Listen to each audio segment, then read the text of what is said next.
ರಾಜಕೀಯ ಚಟುವಟಿಕೆಗಳು ಗರಿಗೆದರಿದ ನಡುವೆ CM Siddaramaiah DCM DK Shivakumar Delhi ಪ್ರಯಾಣ ಬೆಳೆಸಿದ್ದಾರೆ. ಸಿಎಂ ಸಿದ್ದರಾಮಯ್ಯ ಜೊತೆಗೆ ಸಚಿವ ಎಂಬಿ ಪಾಟೀಲ್, ಶಾಸಕ ಅಶೋಕ ಪಟ್ಟಣ್ ಸಾಥ್ ನೀಡಿದ್ದಾರೆ. ದೆಹಲಿಯಲ್ಲಿ ಸರ್ಕಾರಿ ಕಾರ್ಯಕ್ರಮ ಜೊತೆಗೆ ಹೈಕಮಾಂಡ್ ನಾಯಕರನ್ನ ಸಿಎಂ ಡಿಸಿಎಂ ಭೇಟಿಯಾಗಲಿದ್ದಾರೆ. ಸಚಿವ ಸಂಪುಟ ವಿಸ್ತರಣೆ ನಡುವೆ ಸಿಎಂ ಡಿಸಿಎಂ ದೆಹಲಿ ಭೇಟಿ ಭಾರೀ ಕುತೂಹಲ ಹುಟ್ಟುಹಾಕಿದೆ.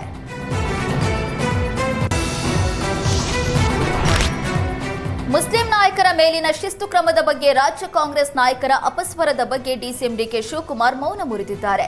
ಅಲ್ಪಸಂಖ್ಯಾತ ನಾಯಕರ ವಿರುದ್ಧ ಕೈಗೊಳ್ಳಲಾಗ್ತಾ ಇರುವ ಕ್ರಮ ವೈಯಕ್ತಿಕ ನಿರ್ಧಾರವಲ್ಲ ಎಂದಿರುವ ಡಿಕೆ ಶಿವಕುಮಾರ್, ಎಲ್ಲವೂ ಪಕ್ಷದ ನಿರ್ಧಾರ ಎಂದಿದ್ದಾರೆ. ಪಕ್ಷದ ಬಳಿ ತನ್ನದೇ ಆದ ವರದಿ ಇದೆ. ದೆಹಲಿಯಿಂದ ಬರುವ ಸೂಚನೆ ಹಾಗೂ ಸಲಹೆಗಳ ಆಧಾರದ ಮೇಲೆ ಕ್ರಮ ಕೈಗೊಳ್ಳಲಾಗುತ್ತೆ ಅಂತ ತಿಳಿಸಿದ್ದಾರೆ. ಪಕ್ಷದ ಶಿಸ್ತಿನಂತೆ ನಾವು ಕಾರ್ಯನಿರ್ವಹಿಸಬೇಕಾಗುತ್ತೆ. ನನ್ನ ಬಗ್ಗೆ ಯಾರೇ ಹೇಳಿದ್ರೂ ನನಗೆ ಚಿಂತೆ ಇಲ್ಲ ಎಂದ ಡಿಕೆ ಶಿವಕುಮಾರ್ ಟೀಕಾಕಾರರಿಗೆ ತಿರುಗೇಟು ನೀಡಿದ್ದಾರೆ. ನಂದು ಯಾವುದು ಇಲ್ಲಿ ವೈಯಕ್ತಿಕವಾದ ವಿಚಾರ ಯಾವುದೂ ಇಲ್ಲ. ಅವರೆಲ್ಲ ನಮ್ಮ ಪಾರ್ಟಿ ಲೀಡರ್ಸೇ.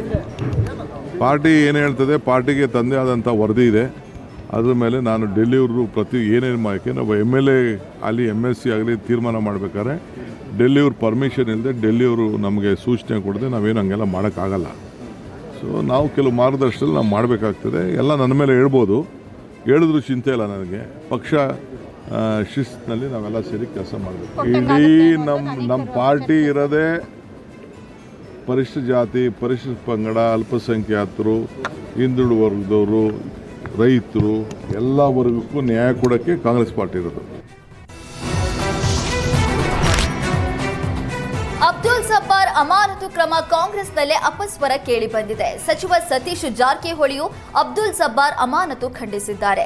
ಡಿಸಿಎಂ ಡಿಕೆ ಶಿವಕುಮಾರ್ ಭೇಟಿ ಬಳಿಕ ಮಾತನಾಡಿರುವ ಸತೀಶ್ ಜಾರಕಿಹೊಳಿ, ಜಬ್ಬಾರ್ ಅಮಾನತು ವಾಪಸ್ ಪಡಿಬೇಕು ಅನ್ನುವ ಅಭಿಪ್ರಾಯ ಇದೆ. ಅಗತ್ಯವಿದ್ರೆ ಅವರನ್ನ ಮತ್ತೆ ಕಾಂಗ್ರೆಸ್ಗೆ ಸೇರಿಸಿಕೊಳ್ಳುವ ವಿಚಾರವು ಪರಿಗಣನೆಗೆ ಬರುತ್ತೆ. ಕೆಪಿಸಿಸಿ ಅಧ್ಯಕ್ಷರ ಬಳಿಯೂ ಈ ಸಂಬಂಧ ವರದಿಗಳು ಇದ್ದು, ಜಬ್ಬಾರ್ ತಮ್ಮ ನಡೆ ಸಂಬಂಧ ಸಮರ್ಥನೆ ನೀಡಬೇಕಾಗಿದೆ. ಸತೀಶ್ ಜಾರಕಿಹೊಳಿ ಈ ಮಾತು ಹೇಳಿದ್ದು ಹೈಕಮಾಂಡ್ ಸೂಚಿಸಿದ್ರೆ ವಾಪಸ್ ಸೇರಿಸಿಕೊಳ್ಳುವ ಸಾಧ್ಯತೆ ಇದೆ ಅಂತ ಹೇಳಿದ್ದಾರೆ. ಡ್ಯಾಮೇಜ್ ಕಂಟ್ರೋಲ್ ಮಾಡೋದಕ್ಕೇನೆ ನಾವು ಇಲ್ಲಿಗೆ ಬಂದಿದ್ದಾಗಿ ತಿಳಿಸಿದ್ದಾರೆ. ವಾಪಸ್ ಬಗ್ಗೆ ತಗೊಳ್ಳೇಬೇಕು, ಯಾಕಂದ್ರೆ ಈಗಾಗಲೇ ಸಸ್ಪೆಂಡ್ ಆಗಿದ್ದಾರೆ ಅವರು. ಅವರಿಂದ ರಿಪ್ಲೈ ಬರಬೇಕಾಗತ್ತೆ, ಯಾಕಂದ್ರೆ ಅವರು ಜಸ್ಟಿಫೈ ಮಾಡಬೇಕಾಗಿದೆ. ನಾನು ನಮ್ಮ ವೋಟ್ರು ಅವರು ದಲಿತರಾಗಿರ್ಬೋದು, ಅಲ್ಪಸಂಖ್ಯಾತರಾಗಿರ್ಬೋದು. ಸೊ ಯಾವುದೇ ಕಾರಣಕ್ಕೆ ಸಮಸ್ಯೆ ಆಗಿರ್ಬೋದು, ಆಗಿಲ್ಲ ಅಂತ ಹೇಳಲಿಕ್ಕಾಗಲ್ಲ. ಅದು ಕೂಡ ಅವ್ರನ್ನ ಜಸ್ಟಿಫೈ ಬರಲ್ಲ ಅಂತ ಹೇಳಿದ್ದಾರೆ ಅಧ್ಯಕ್ಷರು. ಬಂದ ಮೇಲೆ ಡೆಲ್ಲಿಗೆ ಅಪ್ರೂವಲ್ ತೊಗೊಂಡು ಸರಿ ಮಾಡು ಅಂತ ಹೇಳಿದ್ದಾರೆ. ಇಲ್ಲಿಂದ ಅವರು ರಿಪ್ಲೈ ಬಂದ ಮೇಲೆ ಡೆಲ್ಲಿಯಿಂದ ಅಪ್ರೂವಲ್ ತೊಗೊಂಡು ಮತ್ತೆ ಸರಿ ಮಾಡುವಂಥ ಪ್ರಯತ್ನ ಮಾಡೋದು ಅಂತ ಹೇಳಿದ್ದಾರೆ. ಸೊ ಅದಕ್ಕೆ ಟೈಮ್ ಬೇಕಾಗ್ತದೆ, ಟೈಮ್ ವೇಟ್ ಮಾಡೋದು.